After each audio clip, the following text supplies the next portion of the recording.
It's been a long, bumpy road for the Valkyria Chronicles franchise. The first game came out a decade ago to glowing reviews, which should have been enough to turn it into Sega's next great series. Unfortunately, the next two games were shuttled off to the PSP, with the third installment never even making its way outside of Japan. In the meantime, we've seen a remaster of the first game bounce around every console you can think of, and a thoroughly disappointing spin-off that traded in the turn-based strategy for repetitive hacking and slashing. Needless to say, there have been a lot of ups and downs in the last 10 years. But lately, Sega's been acting a little different. Perhaps it's because Yakuza has belatedly found success in the West, but it seems like the company's willing to give Valkyria Chronicles another lease on life. The result is the long-awaited fourth installment, which is not only an exceptional strategy game, but also the new high watermark for the series. It was definitely worth the wait.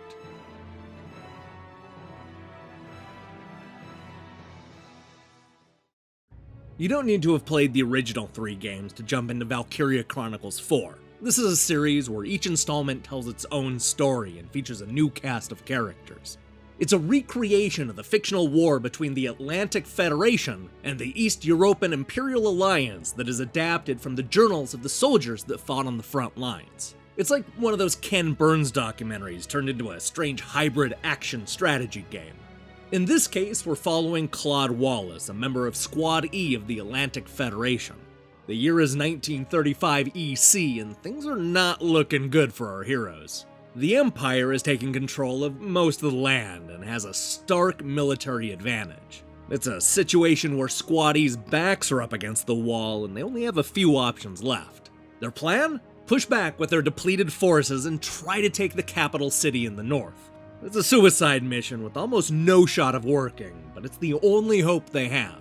Much like the previous three games, Valkyria Chronicles 4 is a mix of action and strategy. The battles play out similar to something like Final Fantasy Tactics or XCOM, only now it's about third-person shooting instead of moving small pieces around a board. We get a certain amount of moves per turn, so the idea is to select the unit you want to play as and then run around the map like any other modern action game, complete with proper aiming and cover mechanics.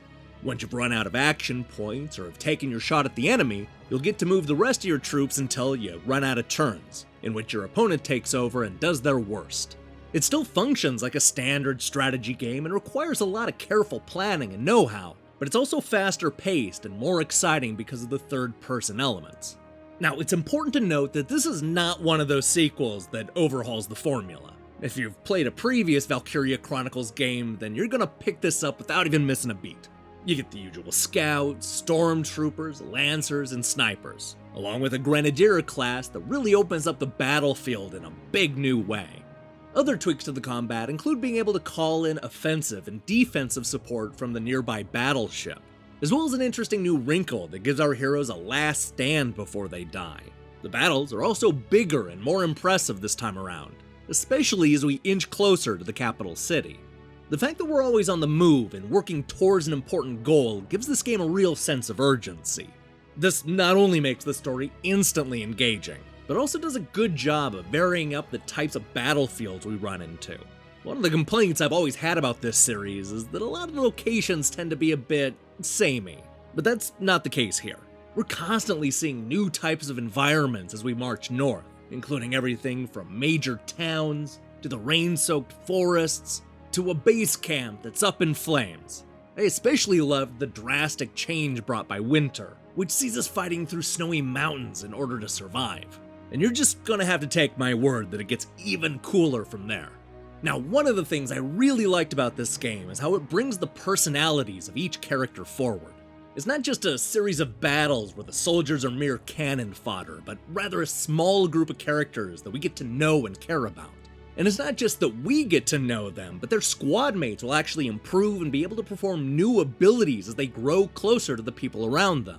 This is one of the few war games that actually made me emotional when the characters died. That said, the game does have a tendency of being a bit silly at times. This is a problem I've had with all of the Valkyria games, but it's probably more prominent here because of the urgency of the mission. It can really feel like whiplash at times because we're constantly going from something that is deathly serious to an incredibly goofy moment that feels completely out of place. I liked the coming-of-age story more here than I have in the past, but there's just something about the way the series structures its narrative that frustrates me. It's worth noting that this is a long game, and not just because there's a whole lot of story to get through. The battles themselves are epic and typically run at least 20 or 30 minutes. This can be invigorating since there's so many moving parts and things you need to take care of in order to ensure victory. But I'm not gonna lie, losing a half-hour battle is the very definition of deflating, especially when it's an unexpected loss. There are a handful of battles with weird failure conditions that aren't completely obvious from the start, which forces you into some less than fun trial and error moments.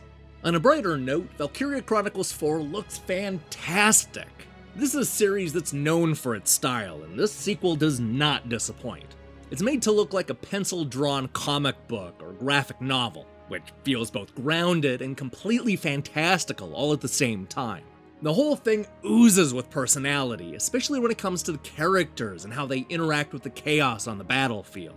Granted, it's not a massive leap forward from what we saw from the remastered original, but this is certainly the best-looking Valkyria game yet.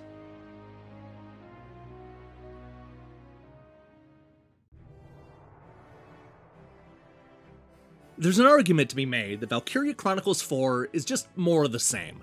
In some ways, that's true, but it's also selling an incredibly fun and exciting strategy game short. This is a sleek and streamlined experience that is easy to learn and full of depth. It's also long and tells an emotionally gripping coming-of-age story that, while goofy at times, is the best I've seen from the series. This is a strategy game for those who think that strategy games are too boring. Or, if you prefer, a third-person shooter for people who think that third-person shooters are mindless. It's a perfect marriage of action and tactics that deserves to find success. It's about time for the Valkyria Chronicles franchise to finally catch on.